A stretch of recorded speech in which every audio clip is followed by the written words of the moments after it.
had to switch up the reaction, but we finna get into the real reason of why Wack 100 and Big U is even beefing and why they fell out and why this whole thing went left. Street people, kids, listen, it's a new element out here. You know what I'm saying? It's called the gang cop. Big U is the leader. Like you said, you asked me about the other dude. Before I even knew Wack 100, I let him do what he gonna do, bro. Allah got to deal with that. He got to deal with Allah. Because I'm not gonna disrespect him and nobody else to get no likes. You know what I'm saying? But if they want to disrespect me, that's cool. Because if I see you, I'm going to demo on you. I'm going to take the case. But things weren't always like this. There was a time, believe it or not, where Wack 100 and Big U were best friends. I respected him. I learned to love his family, to care about his family. You know, we both been in each other's homes. Our kids know each other. You know, and I looked at his son like a nephew. You know, no matter what it was, you know, we was there. You know, any situation that had something to do with me, whether I knew about it beforehand or not, he was also there for me. So where did things go wrong? How did these two go from being best friends to sworn enemies? Luckily for you, you clicked on this video because I got the answers for you. We actually have to rewind to the year 2000 because that's when this journey starts. Wack 100 and Big U got introduced to each other through Death Row. You see, Wack 100 joined Death Row through Reggie right here. Reggie and Wack had a relationship and Reggie vouched for Wack to Suge. And that's how Wack 100 got his intro into Death Row. When I first met Reggie, I told Reggie, listen, I'm here for whatever it gotta be, but I really wanna conduct some business. So Reggie gave me his phone number. And after going out a few times, a few situations happening on that side of it, few conversations with Reg on the other side of it, he eventually put me on a three-way call with Suge. And he told Suge, like, yo, man, we need this dude around. He brings both elements. He's a thinker. He bought his business. He got his own money. He ain't up here asking for a check. And, you know, but he with the if we gotta be. So that, he told Reg, y'all keep it together. And, you know, when I get there, you know, we'll put it together. And that's how that came. But Big U's introduction to Death Row was a little bit more grim. Big U was still in prison, but Big U's name rang bells in the streets of LA. Big U was like a mystical figure, a street lord. The stories you've heard about Big U would make you think that Big U wasn't a real person. Like, for example, Big U apparently holds the knockout record in LA County Jail. During one riot, he knocked out 32 people. Big U apparently holds the all-time record for knockouts in county jail with a couple hundred, even 1,000, some may say. So Big U is a mystical figure. Like, the character Debo in Friday was actually depicted after Big U. That was actually Big U he was acting like. So with 6ix9ine operating on the West, I don't know if he gonna play the clip, but if you could look him up, Debo, he was talking about, he said that character was based off, I just seen that clip. It been going viral. I gotta find it. Coast and understanding who Big U is, Suge wanted to get in Big U's good graces. So while Big U was in prison, Big U's brother passed away. So 6ix9ine sent flowers to the family, and that went a long way with Big U. First time I ever heard of Suge and Big U communicating was through when Big U's brother got killed and shot at a studio. With Key Rock, the Realist, and Big C Style, and all of them. At Echo Sounds. So Key Rock came to me and said, hey, you know, Big U, it'd be a good look if Death Row send some flowers and, you know, give mother a little something to help out. And I thought that was a great idea.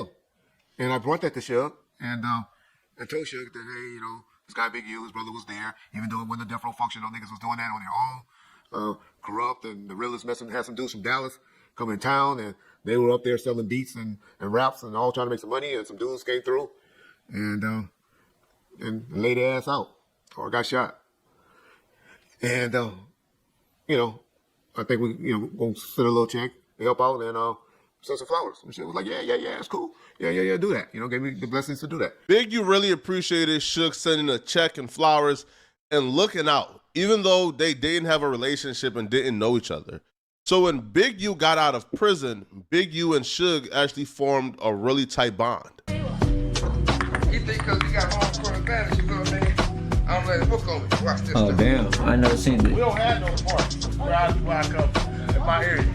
But like most good things in Suge Knight's life, the harmonious times came to an end, and Big U and Suge Knight found themselves at odds over an unknown conflict. So while Big U and Suge were at odds, Wack 100 still kept in communication with Big U, and they became tighter as Wack 100 was still in the fold of Death Row, while Big U was on the outskirts due to him and Suge Knight's conflict. Me and Big U met. Suge Knight. Actually, Big U had caught a violation. I think Reggie had to help with trying to get him out. Suge helped with some attorney money. I want to say 03, 04, somewhere around there. And that's how we met. I met through Suge. And Suge, over the years, he's on and off with anybody. So me and Big U kind of like continued our relationship. In 2017, 6ix9ine was the hottest rapper in the world. He was scorching hot. The dude had rainbow hair, but in every video he had 100 killers. So he demanded attention. But here's the thing, 6ix9ine was repping a blood set. Now, when you're repping a blood set, there's politics that comes with it. But 6ix9ine would make it very clear that he wasn't checking in, tapping in, or bowing down to anybody, even though he was repping blood and he's obligated to. Yo, I'm gonna say this right now before the media starts covering their own story. There's gangsters all over this world. East Coast, West Coast, down south, up north, all over the world there's gangsters. I don't check into nobody, you know what I'm saying? I respect everybody's soil that I walk on, but I do not check in anywhere I go. And it's gonna stay like that, you know what I'm saying? So stop trying to tell me niggas gotta check in. It's 2018. Mention my name for clout. You know what I'm saying? It's not even about gangster and respecting niggas' words and G codes. It's now, oh, I want clout. I want to make a name for myself. Everybody who mentioned my name is a rapper. Y'all not gangsters. Y'all rappers and y'all want names for yourselves. It's not gonna happen. I don't check in nowhere I go. That message came across as 6ix9ine thumbing his nose at an age-old tradition, which is tapping in and checking in when you come back to the motherland of gangs, which is LA. Now, one of the people who just left a bad taste in their mouth was another blood rapper who was on the opposite coast, LA, The Game. Now, The Game at the time was being managed by Wack 100. So when The Game went on stage and said F6ix9ine, that makes sense. Wack 100 was forced to co-sign the sentiment of F6ix9ine. Blood, fake ass blood. 6ix9ine. 6ix9ine. 6ix9ine. Blood. Fake blood.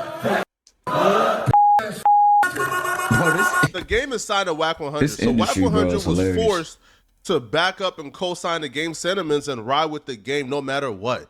So this started a full-on war between the Game, Wack 100, and their crew versus 6ix9ine's manager Shotty, 6ix9ine, and their crew. And this beef will play out on social media. The Game. I remember the first time I saw The Game, he was on Love Connection. I'm older than 6ix9ine. I saw you crying on Love Connection. Suck. You ain't no gangster. You worked out and got tough. I'm mad at this little man. What y'all mad at him for? Y'all trying to get album sales off of Tekashi 6ix9ine. Out of here. Wack 100, you old pimple. Look at your face, you faggot ass. Niggas come to New York. Yo, whoever this New York is, the nigga right with the did the video about need the chapstick and all that. That's in the project building with the Kmart shades. Yeah, you listen. I'm not gonna tell you to suck because I ain't in the man, but I'm a very disrespectful motherfucker. I'm gonna tell your mama and your dead ass cum guzzling grandmama.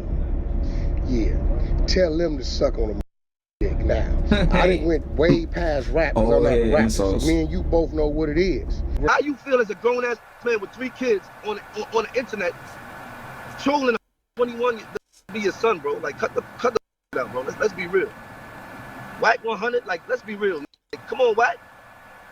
Come on, Wack. Come on, Wack. I spoke to you on the phone a few times. This was not your energy, bro. You were supporting all the way support, bro. All the way support, bro. Cut that out, nigga. Wack 100, nigga. Wack 100. Oh, come on, bro. Industry blood, you heard? Industry blood, That nigga. nigga industry blood. That nigga not even good in the streets, you heard? That nigga industry blood. He go with the executives. That's where he get his bags from. Now you're probably watching this and wondering, what does this have to do with Wack and Big Right, U? that's what I'm Bro, saying, I'm getting bro. into it. Let me cook. So Shotty will respond back to Whack 100 and tell Whack 100 that him or any of his associates are banned from New York. And if they come to New York, it's gonna be up and it's gonna be some real consequences. That niggas holler at that. In the game, if you tough, tap me with your New York, like you said, and pull up in New York. This thing last year, y'all niggas cannot pull up in New York this year. I don't give a who you think you could call. Y'all niggas cannot pull up in New York this year. Straight weight. You must not be a real gang member, cause Black Wall Street is out of New York. Nigga. Double R to my real rights. Y'all know the hit, man. Around this time, 6ix9ine and another blood rapper, Trippie Redd, were currently at odds. Now, 6ix9ine was on the East Coast under the supervision of Shotty. Trippie Redd was on the West Coast under the supervision of Whack 100. Remember, the ban wasn't just for the game or Whack 100, it was for all of their associates. Both sides had banned the other side from coming to their hometown or their respective coast. So it was doomed for somebody to call the bluff of the other side. So Trippie Redd decided he was gonna call the bluff of 6ix9ine, and he was gonna pull up in New York with some West Coast dudes for protection. But things didn't go as planned for Trippie Redd, because when he pulled up to New York, 6ix9ine had a bunch of goons waiting for Trippie Redd at his hotel. 6ix9ine is still a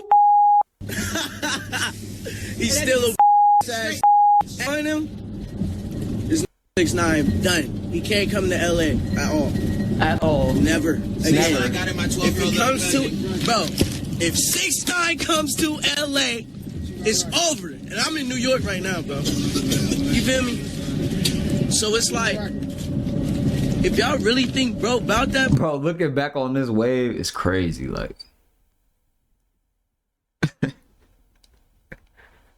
used to really bump Trippie Redd, bro. Really go tell that, like, pull up right now, like, right now, like, cause bro, you want to know what bro did? Good music though. Bro had waiting for me at my hotel, some 9 Trey niggas. As soon as I walk in the building, hit right in my mouth, nigga.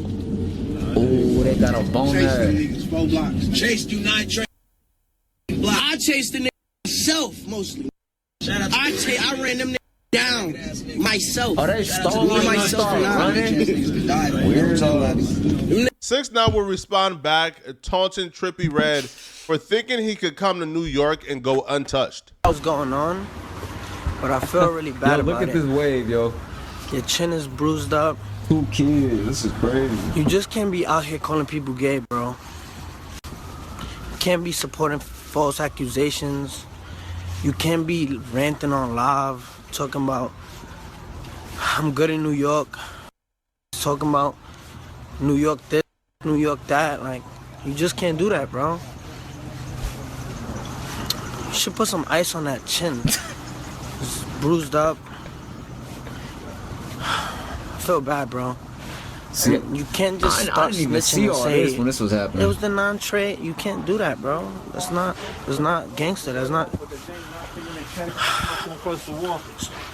just want you to be my friend again. 1400, you know I told the Paul. 6ix9ine, you know I told the Paul. When Whack 100 found out that Trippie Redd got touched in New York, even though he had some West Coast dudes with him for protection, Whack 100 was pissed. And he wanted to know how this took place. How did this happen? And who let Trippie Redd get touched? This led to a huge altercation between Whack 100 and Trippie Redd's security guard, Avery Mitchell, at Big U's shop. He already, what happened was they was having words over the 6ix9ine and the 6ix9ine and Trippie Redd situation. Avery was bodyguard for Trippie Redd at the time. Okay. And 6ix9ine and his crew rolled down on Trippie Redd now. And then we called, and I'm like, hold on, y'all rolled down on them, but my family is the security. And that's how that got. So then the dude got on the phone, and the play was coming together. So somehow they ended up having words, because they just never liked each other. You don't even like from saying white man. That they had over one of the other bodyguards. Right. So we ended up meeting up at my shop, not for them to get down, but it was just for us to square it off. And then now you gotta remember, dog is with me. Right. So it don't matter if you with me. It's my job to protect you. So you straight if you with me wherever we at. So him and bro was having words. So we was going in the shop. I didn't even have a chance to open the gate. Dog, get off on Avery. What? Boom, bang. And don't do nothing to Avery. Avery swallow it. Oh, he just ate that? Ate it. That's why this nigga never stand in front of me. Ever. Cause he know I know. Avery ate it. I can be trouble. Avery, you want it? Avery like, nah, we good. I'm gonna let that go. So Avery is playing him. Avery just waiting like woo, you know, Avery talking like, man, nah, we good. We gonna let it go. Woo. Then Avery easy. When Avery easy, Avery get off on me. Wow! I knew that was coming. I know he cracked him. Yeah, I'm like, it ain't no way he just took that. Then I was like, hold on, man. Ooh. Then, it go like it go. You feel me? But he only by himself, so he ain't finna get trap treated.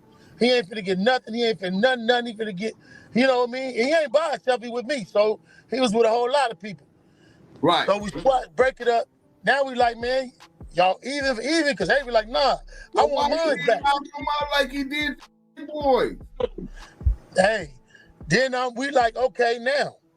Hey, we like, now we. Hey man, if y'all want part 2 of this, I'm gonna come back and react to it. I gotta get ready.